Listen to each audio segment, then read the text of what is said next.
শাহেদ ভাইয়া সবসময় আমাদের পাশে থাকে। তিনি আমাদের ডেঙ্গু প্রচারণায় অনেক সাহায্য করছে, তার জন্য শুভকামনা রইল। বদিউজ্জামান শাহেদ ভাই আসলে আমাদের স্কুলে আসছে, আরও এর আগেও আসছে।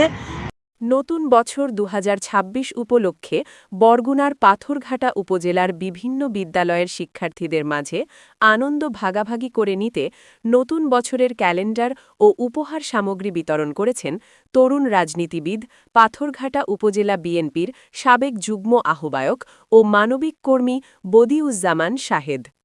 বদিউজ্জামান শাহেদের আয়োজনে উপজেলার বিভিন্ন শিক্ষা প্রতিষ্ঠানে এ উপহার বিতরণ কার্যক্রম অনুষ্ঠিত হয়।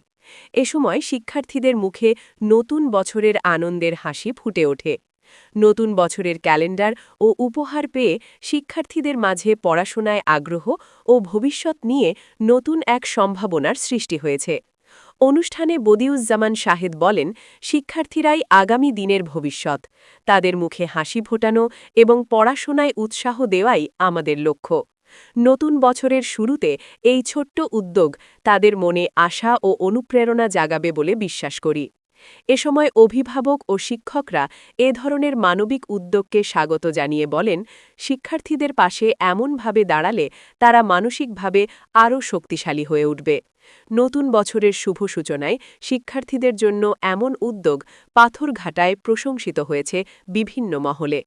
বদিউজ্জামান শাহেদও এগিয়ে যাক, তার জন্য শুভকামনা রইল। শাহেদ ভাইয়া সবসময় আমাদের পাশে থাকে। তিনি আমাদের ডেঙ্গু প্রচারণায় অনেক সাহায্য করছে। সকল বিষয় তিনি আমাদের সবসময় পাশে থাকে, তার জন্য শুভকামনা রইল। আজকেও আমাদের নতুন বছরের ক্যালেন্ডার দিয়েছে, চকলেট দিয়েছে, তার জন্য সবসময় বদিউজ্জামান শাহেদ ভাই আসলে আমাদের স্কুলে আসছে, আরও এর আগেও আসছে ডেঙ্গু নিয়ে কথা বলার জন্য। শিশুদের সামনে এবং অভিভাবকও ছিল, আমরাও ছিলাম, সকল টিচারই ছিল, কিন্তু আমাদের অনেক ভালোই লাগছে। এবং আজকেরও আসছে, আজকের যে সচেতনামূলক কথা বলছে বা শিশুদের চকলেট দিচ্ছে, শিশুরা ছাত্রছাত্রী সবাই খুশি, বা এই চকলেট দেওয়া আরও মনে হয় বেশি আনন্দ উপভোগ করছে। কিন্তু সামনে আসায় আরও খুশি থাকবে। আশা করি ভবিষ্যতে মানে এর চেয়ে বড় আয়োজন নিয়ে যেন আসে এবং আসবে, এটাই আশাবাদী আর কি। আমাদের বিভিন্ন রকমের সামাজিক কর্মকাণ্ডের সাথে জড়িত থাকে সেই বদিউজ্জামান সাহেব তোমাদের সহযোগিতার মানে সামাজিক কর্মকাণ্ডের একটি অংশ। তো সে কারণে